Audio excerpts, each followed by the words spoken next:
Sur ton site web, ce n'est pas mentionné, mais je pense que c'était important de le dire. Donc on partage les mêmes origines. Et si tes parents sont partis en Uruguay dans les années 70, c'était aussi parce qu'il y avait ces origines, cet appel latin dans la famille. Nous partageons aussi, de par nos familles, l'engagement politique. C'est-à-dire que tes parents ont été emportés par tout ce tourbillon du cône sud et de l'Uruguay et se sont battus. Et moi, de mon côté, donc mon grand-père a été un résistant à la dictature de Trujillo, de nombreuses fois en prison. Lui, il a survécu. Et mon père, donc la génération suivante, a été un militant contre le régime de Balaguer, à gauche, proche du MIR, proche des Tupamaros. Et la troisième chose que nous partageons, c'est qu'en fait, nous sommes héritiers de ces engagements et nous continuons à les porter.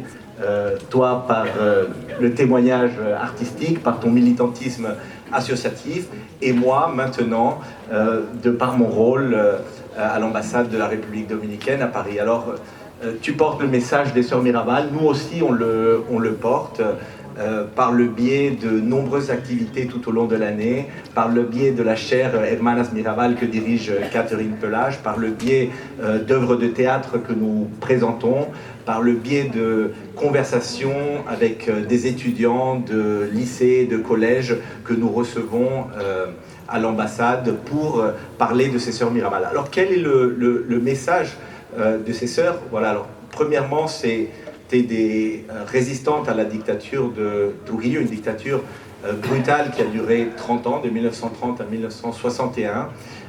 C'est la lutte pour la liberté, pour la dignité, pour les droits de l'homme, mais aussi une lutte progressiste, parce qu'elles étaient engagées dans le mouvement 14 juin, qui était un mouvement de gauche, c'est-à-dire un mouvement qui se battait aussi pour la justice sociale. Et alors, depuis 1999, les Sœurs Mirabal incarnent aussi la journée de lutte contre la violence faite aux femmes, et donc elles portent aussi ce message d'un monde sans aucune violence faite aux femmes.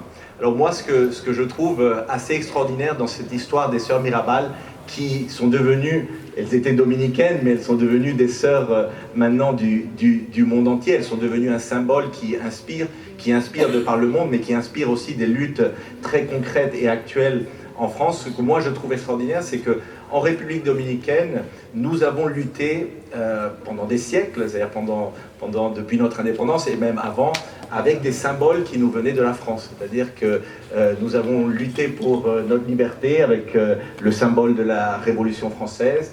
Nous avons lutté pour notre liberté et pour notre République avec la devise de liberté, égalité, fraternité. Nous avons lutté avec les idées des philosophes français. Nous avons lutté avec des icônes comme Simone de Beauvoir. Et maintenant, nous, avec ces Sœurs Mirabal, c'est notre tour de partager avec vous des icônes, de vous donner aussi des armes pour vos luttes.